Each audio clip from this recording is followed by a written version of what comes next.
ಕಕ್ಕಸಕ್ಕೆ ಏನೀ ಪ್ರಳಯಾಗ್ನಿ ಜ್ವಾಲೆಯನ್ನು ಪ್ರಚೋದನೆಗೈಯುತ್ತಿರುವ ಪ್ರಚಂಡ ಮಾರುತ ತಾಂಡವ ಅಖಂಡ ಭರತ ಖಂಡಕ್ಕೆ ಪ್ರವೀಣ ಮಾಸ್ತರ್ಯದ ಮಹಾ ನಿಪುಣ ಈ ಸೌವಲ ರಾಜ ಶಕುನಿಯೊಡನೆ ನಿಮ್ಮಗಳ ಸರಸ ಸಲ್ಲಾಪ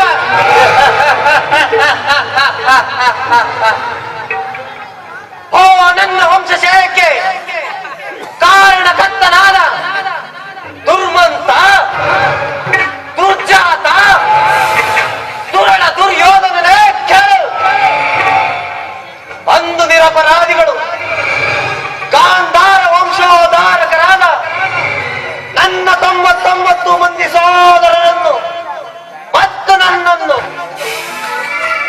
ನಿನ್ನ ಕತ್ತಲ ಕಾರಾಗೃಹದ ಬಂಧನದಲ್ಲಿಟ್ಟು ಅನ್ನ ಒಂದು ಹೊಳದ ನೀರನ್ನು ಕೊಡುತ್ತಿದ್ದೆ ದುರ್ಯೋಧನ, ಒಂದು ಹೊಳದ ನೀರನ್ನು ಕೊಡುತ್ತಿದ್ದೆ.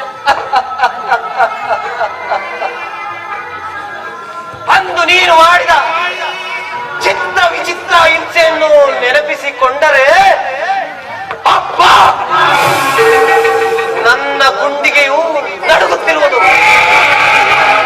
ಕೈ ಕಾಲುಗಳು ಕಂಪಿಸುತ್ತಿರುವುದು, ಮನಸ್ಸಿನ ದ್ವೇಷದ ಜ್ವಾಲೆಯು ತಗತಗನೆ ಹತ್ತಿ ಉಳಿಯಲ್ಲ ಆರಂಭಿಸಿರುವುದು ದುರ್ಯೋಧನ.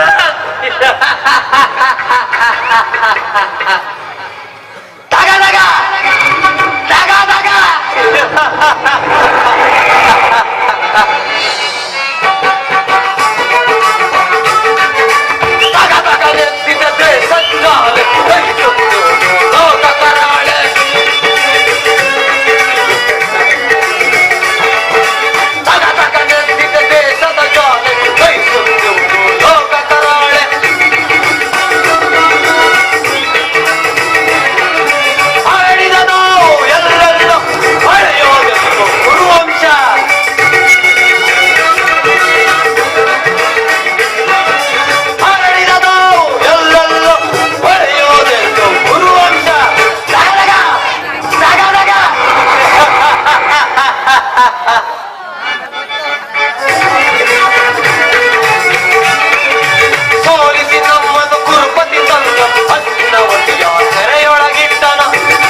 ದುರ್ಯೋಧನ ದುರ್ಯೋಧನ ನನ್ನ ಸಹೋದರ ನಿನ್ನ ಮೇಲಿನ ಜಲ ತೀರಿಸಿಕೊಳ್ಳುತ್ತೇವೆ. ಆ ಇಡೀ ಕೂಳನ್ನು ನನಗೊಪ್ಪಿಸಿ ಉಪವಾಸದಿಂದ ಒಬ್ಬೊಬ್ಬರಾಗಿ ಸತ್ತರು ದುರ್ಯೋಧನ, ಒಬ್ಬೊಬ್ಬರಾಗಿ ಸತ್ತರು. ಅವರ ಮೃತದೇಹಗಳ ಸ್ಥಿರ ಶೂನ್ಯ ದೃಷ್ಟಿಯು ಸಿಡಿಲಿನಂತೆ ಈಗಲೂ ನನ್ನ ಹೃದಯವನ್ನು ಭೇದಿಸುತ್ತಿರುವುದು.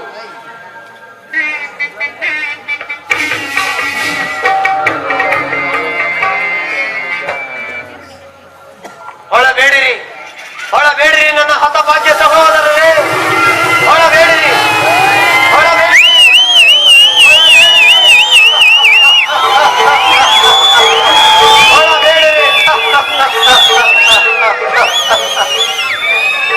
ದುಷ್ಟ ದುರ್ವಿಧಿಯ ಅಟ್ಟಹಾಸದಿಂದ ದುರ್ಮಂತನಾಗಿ ನಡೆಯುತ್ತಿರುವ ದುರ್ಯೋಧನನೇ ಕೇಳು. ನಾನು ನಿನ್ನಂತೆ ನನ್ನ 99 ಮಂದಿ ಸಹೋದರರೊಡನೆ ಒಳಗೂಡಿ ಏಕಚಕ್ರಾಧಿಪತ್ಯವನ್ನು ಸ್ಥಾಪಿಸಿ ಸಮಸ್ತ ಸಾಮಂತರನ್ನು ಓಲೈಸಿಕೊಂಡು ಮೆರೆಯಬಹುದಾಗಿತ್ತು. ದುರ್ಯೋಧನ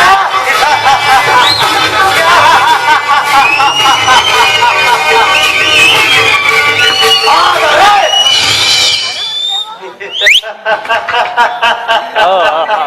ಅಂದಿನ ಆಸೆ ಆಕಾಂಕ್ಷೆಗಳು ಗಾಳಿಗೋಪುರವಾದವು. ಆದರೂ ಚಿಂತೆ ಇಲ್ಲ.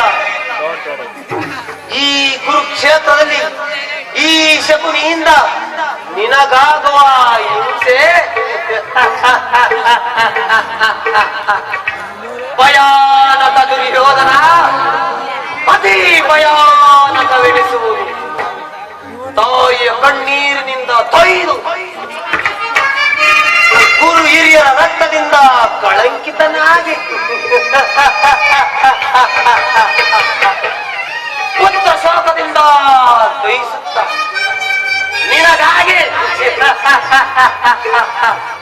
ನಿನಗಾಗಿ ಒಂದು ನಿಟ್ಟಿಸಿರು ಬಿಡುವವರಿಲ್ಲದೆ ನರಕದ ಮಾರ್ಗವನ್ನೇ ಹಿಡಿವೆ ದುರ್ಯೋಧನ, ನರಕದ ಮಾರ್ಗವನ್ನೇ ಹಿಡಿವೆ.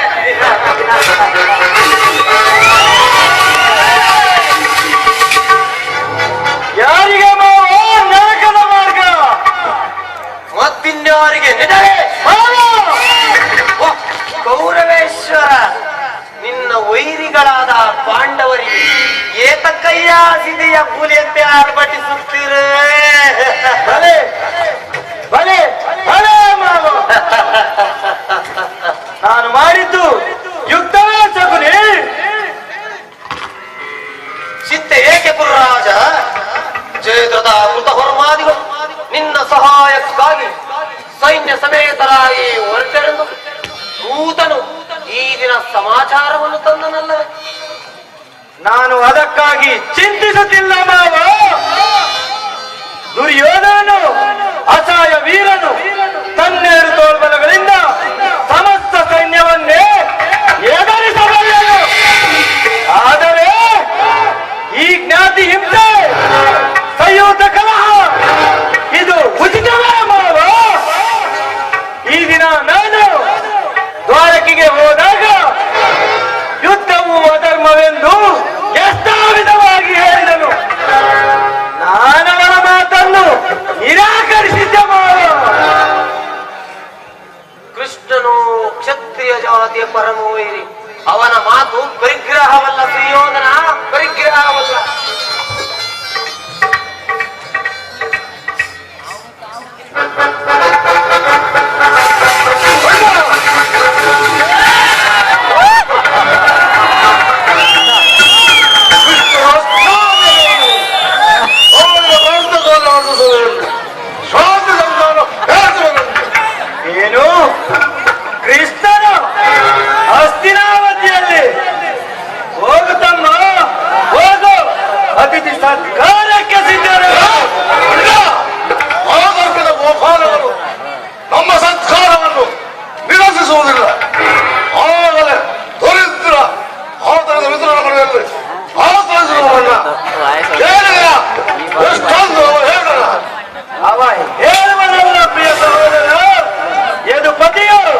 ಬೇಕಲ್ಲ ಸುಯೋಧನ. ಹಾಗಿದ್ದರೆ ಕೌರವೇಶ್ವರ ಸಾರ್ವಭೌಮ ವೈಭವವನ್ನು ತೃಣೀಕರಿಸಿ ಆ ದಾಸಿ ಪುತ್ರನ ಮುರುಕು ಜೋಪಡಿಯನ್ನು ಆಶ್ರಯಿಸುತ್ತಿದ್ದನೆ. ಪ್ರಾರಂಭದಲ್ಲೇ ಸಹಿಸಲಾಗದ ಅಪಮಾನ, ಅವನ ಭಕ್ತಿ ವೈರಾಗಗಳ ನೆವದಿಂದ ವಂಚಿತನಾಗಿ ಈ ಅಪಮಾನವನ್ನು ಹೇಗೆ ಸಹಿಸುವೆ ಕೌರವೇಶ್ವರ? ಕೃಷ್ಣನಲ್ಲಿ ನಿನಗಿಷ್ಟೊಂದು ದ್ವೇಷವೇಕೆ ಬಾವ? ಅವನು ಕ್ಷತ್ರಿಯ ಕುಲದ ಕಲಂಕ ಸ್ವರೂಪನು. ಭಾರತ ವರ್ಷದಲ್ಲಿ ಕ್ಷತ್ರಿಯರನ್ನು ನಿರ್ಮೂಲ ಮಾಡುವುದೇ ಅವನು ಅವತರಿಸಿರುವುದು. ಅವನ ವೈದ್ಯಾಖ್ಯ ಪ್ರದರ್ಶನಕ್ಕೆ ಮರುಳಾಗಿ ಯಾರೂ ಅವರನ್ನು ಭಗವಂತನ ಅವತಾರವೆಂದು ಪೂಜಿಸುವರೋ ಅವರನ್ನೇ ಧ್ವಂಸ ಮಾಡುವನು. ಶಿಶುಪಾಲ, ಜರಾಸಂಧ ಇವರು ನಿನಗೆಂತ ಮಿತ್ರರಾಗಿದ್ದರು. ಕಾರಣವಿಲ್ಲದೆ ಅವರನ್ನು ಸಂಹರಿಸಿದರು. ಕಂಸನನ್ನು ವಧಿಸಿ ಅರಳು ಮರುಳಿನ ಮುಕ್ತನಾದ ಉಗ್ರಸೇನನ್ನು ಹೆಸರಿಗೆ ಸಿಂಹಾಸನದ ಮೇಲೆ ಕೊಳ್ಳಿರಿಸಿರುವನು. ಸಹೋದರರನ್ನು ಸುರಪಾನದಿಂದ ಪ್ರಮತ್ತನನ್ನಾಗಿ ಮಾಡಿ ರಾಜ್ಯಲಕ್ಷ್ಮಿಯನ್ನು ತಾನು ವಶಪಡಿಸಿಕೊಂಡರು. ಇಂಥವನಿಗೆ ಮನ್ನಣೆ ಕೌರವೇಶ್ವರ? ಹಾಗಾದರೆ ನನ್ನನ್ನು ಹೋಳಿಗೆಗೆ ಕಳಿಸಿದ್ದೇಕೆ? ಆ ನಂದಗೋಪಾಲನ ಮನೆಯ ಬಾಗಿಲಿನಲ್ಲಿ ಸಹಾಯವನ್ನು ಬೇಡುವುದು ಉಚಿತವಾದ ಕಾರ್ಯವೇ? ಅದಕ್ಕೊಂದು ಉದ್ದೇಶವಿತ್ತು ಸುಯೋಧನ. ಏನೋ ಉದ್ದೇಶ? ಕಾಳ ಸರ್ಪದ ವಿಷದ ಅಲ್ಲನ್ನು ಕಿತ್ತು ಬಳಿಕ ಅದರೊಡನೆ ಸರಸ ಹಾಡಬಹುದಲ್ಲದೆ ಕೃಷ್ಣನಿಗಿಂತ ಅವನ ವಿಜನ್ಮತ ಯಾದವ ಸೈನ್ಯವು ನಿನಗೆ ಹೆಚ್ಚು ಅವಶ್ಯಕವಾಗಿ. ಯದುಪತಿಯನ್ನು ಯಾದವ ಸೈನ್ಯದಿಂದಲೇ ನಾಶ ಮಾಡುವ ಸುಯೋಗವು ಈಗ ನಿನಗೊದಗಿರುವುದು. ಕೃಷ್ಣನು ಸೈನ್ಯ ಸಮೇತನಾಗಿ ನಿನ್ನ ಪಕ್ಷ ವಹಿಸಿದ್ದರೆ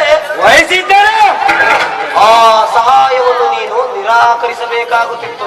ಕೃಷ್ಣ, ನನಗೆ ನೀನು ಬೇಡ, ನಿನ್ನ ಸೈನ್ಯ ಮಾತ್ರ ಬೇಕೆಂದು ನೀನು ನಿಸ್ಸಂಕೋಚವಾಗಿ ಹೇಳಬೇಕಾಗುತ್ತಿತ್ತು.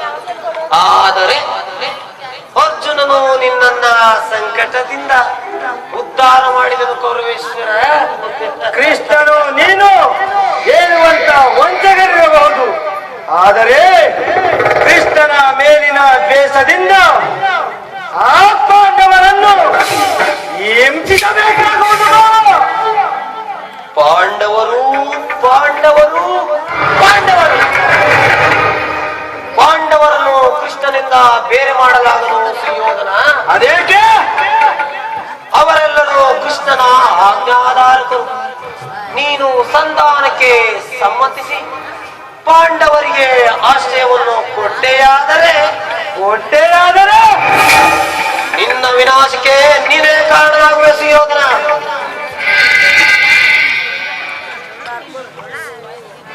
ಅಸಂಭವ, ಅಪಮಾನ.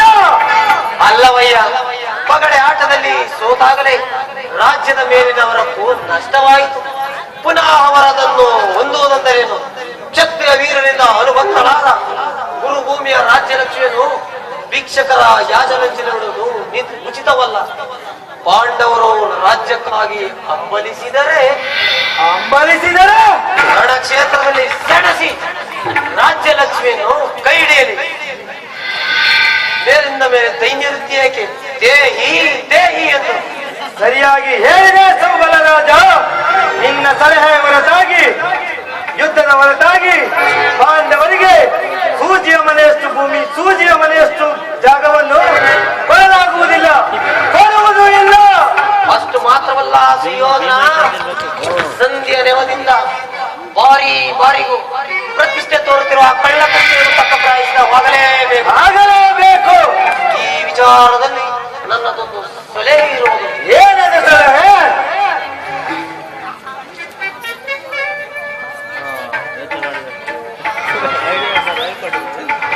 ಯಥಾ ಸಮಯದಲ್ಲಿ ವಿಜ್ಞಾಪಿಸಿಕೊಳ್ಳುವುದು. ನಿನ್ನ ಸಲಹೆ ಹೊರತಾಗಿ ಈ ದುರ್ಯೋಧನನು ಏನನ್ನು ಮಾಡುವುದಿಲ್ಲ ಮಾವು.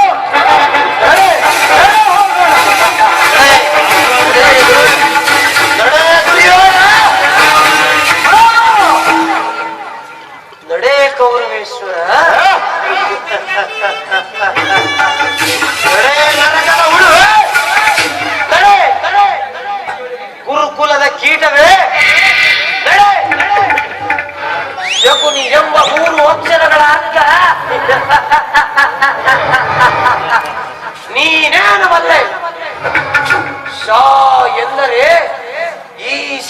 ಶಪಥ. ಹೂ ಎಂದರೆ ಗುರುಕುಲ ಒಂದೇ, ನೀ ಎಂದರೆ ನಿಮ್ಮವರಿಂದಲೇ ನಿನಗೆ ನಿರ್ನಾಮ ದುರ್ಯೋಧನ.